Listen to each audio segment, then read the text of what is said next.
So for the 2020 offseason, the Giants have a pretty obvious need at the center position, even the right tackle position. But for this video, we'll specifically talk about center. So that's been manned down by guys like John Jalapeno, and then Spencer Pulley came in for him when he was injured. And honestly, they were pretty underwhelming. I mean, Jalapeno had a good start to 2018, only lasted 1.5 games, which is a shame. He was on his way to having a nice year, it looked like.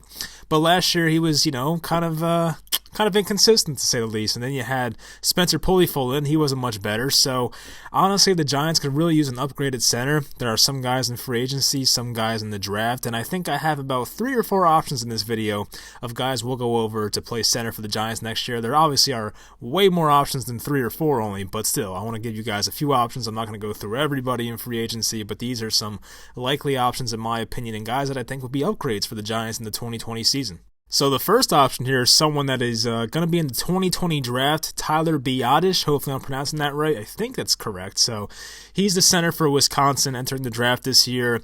He's a talent that should go somewhere at the end of the first, maybe early second, and this is kind of just me hoping that he falls to the early second. That's kind of wishful thinking. Maybe the Giants trade up for him if they accumulate picks and trade back in the first round, then maybe they can trade back up in the first round later. I know it's a whole process, but yeah, maybe they get Tyler Biadasz. He's supposed to be a really good player. I mean, I watched some of his tape, and he looked pretty good to me. Very solid center, should be good in the NFL. 6'3", 316, never missed a snap in college.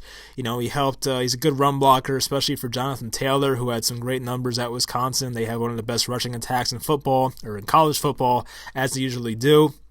He's a capable pass blocker.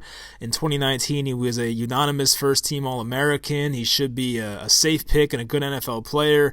And the Giants do have the 36th overall pick. So, I mean, if he does fall there, it is possible. He's definitely a day-one starter in my mind. And, there's no telling if he'll be like one of the best centers in football right away. But he would be an upgrade from John Jalapeno and definitely can build off that and, have a nice career here as a Giant. So I'd be very excited with this pick. I know picking a center is not very fun, or it's not a sexy pick. It's not like a flashy wide receiver or whatnot, but picking a guy at center that can be, your center for 10 years or so and having a guy play at a high level would be a really nice pick. So Tyler Biadasz is an option. There's other guys. I have them listed here already. There's a guy from Oregon, the center, I think, what's his name real quick?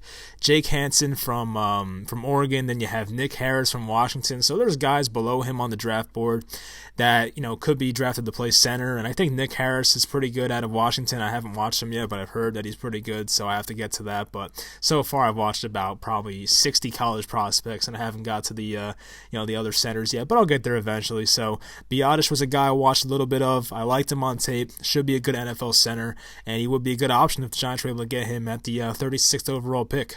Up next is a free agent, or slated to be a free agent, Connor McGovern from the Denver Broncos. He started last year at center full-time for the first time. The former center for the Broncos, Matt Paredes, of course, went to the Carolina Panthers, got a big contract there, so good for him. So then Connor McGovern steps in, has himself a really great year, had a 72 grade from PFF, which is really good. It's a high grade. Played guard in 2018 and then played center in 2019. I think he played some center in 2018 as well, but mostly was a guard. He's 6'4", 305. He admitted in an article he wants to stay in Denver, which I think is what's going to happen. I'd be very surprised if he left, honestly. So I think he does stay in Denver, but do they want to pay him? I think he'll demand a lot of money because, he's probably one of the top half centers in the league right now. I know it's been only 2 years as a starter, but still, the guy had a phenomenal year last year and definitely showed he can hold his own as a center and even be one of the, top half centers in the league, as I said before. So could be an $8 to $10 million deal. We'll see. He'll demand a lot of money, I'm sure. Why not? This is the one time he might, be able to make a big contract. He's like 26, 27 years old, so go out and get your money. His head coach, Vic Fangio, gave him a lot of credit for Drew Lock's development. Of course, centers have a big part in calling out what a defense is doing and that type of stuff, so helping a young quarterback is definitely big, and the Giants, of course, have a young quarterback themselves, so if they run in a center like McGovern who can help call out a defense and what they're running, could help Daniel Jones a lot. And of course, he's a very talented player as well. So he's an unrestricted free agent this offseason, probably the best center on the free agent market. There's some other guys that are pretty good, but honestly, I think McGovern's probably the best one out there right now, especially considering he's only 26, 27 years old as well. And he's definitely an upgrade compared to John Jalapeno and Spencer Pulley. It just depends how much do you want to pay him. So personally, I think center's pretty important, so I wouldn't mind putting, $8-9 million per year if you pay it to a good center, a guy who's going to be worth it. If McGovern came in here and was bad and played terrible, then yeah, it's obviously a bad contract. But if last year wasn't a mirage, as Dave Gettleman said about Eli, if it wasn't a mirage, he's a pretty damn good center. So I wouldn't be too mad if I gave him this contract. I mean, having a good center is important, as I said before. So we'll see what the Giants do. I don't think he hits free agency, honestly, but if he does, maybe the Giants will be one of those teams to try and make an offer at Connor McGovern.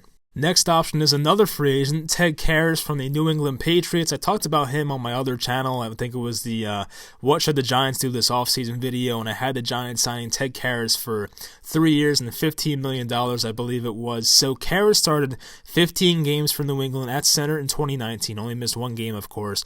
Their regular center, David Andrews, had a blood clot issue, missed all of 2019. He's expected to be back in 2020, but we're not positive, so I mean, hopefully for his sake, I hope the guy plays next year. Ted Karras, 27 years old, only committed 2 penalties in 2019, very good. Has connections with Joe Judge, obviously they're coming from the same team last year. I think they've probably both been on the Patriots for at least the last 4 years. I know Joe Judge has been there for a while. Ted Karras was probably drafted in like 2016, 2017-ish, so they've been there for a few years together at least. Unrestricted free agent this offseason. Bill Belichick called him one of the most consistent players on the team in December, so that's definitely, high praise from Bill Belichick right there. The Patriots offense was not too consistent last year, so it's not like this is like an 07 Patriots squad, but still, calling him a very consistent player is, some nice praise from your head coach. And he shouldn't cost a crazy amount of money. I had him down for $5 million per year, as I said, but somewhere from the $4 to $6 million per year range, I think is possible for Ted Karras. So if it's a 5-year or a 3-year $15 million deal, or a 3-year and $12 million deal or something like that, I'd be thrilled with that. So once again, I think he's an upgrade from our regular centers as well, as compared to Jalapeno and Spencer Pulley. So that would be nice. And PFF gave him a 64.5, which is a little above average. It's not great, but it's above average. And the Patriots, they don't need to sign him, but if they find out that Andrews does not have good medical records and whatnot, then they might move on, or they might, take Karras back on a contract, or maybe they draft a center. And honestly, would not surprise me if they drafted Tyler Biadasz, who we talked about before. I think the Patriots pick like 23rd in this draft or something around there, so that'd be a good spot for Biadasz. It would not surprise me if he goes there, if the Patriots find out David Andrews' records or medical records are not good. But as I said before, hopefully the guy plays. I would feel bad if his career was over for that. It's kind of like the Chris Bosh situation in basketball, if you're a fan of that. So that would suck for him. Hopefully he's back. But yeah, Ted Karras is a guy I'm interested in because of the ties with Joe Judge and being a pretty cheap option.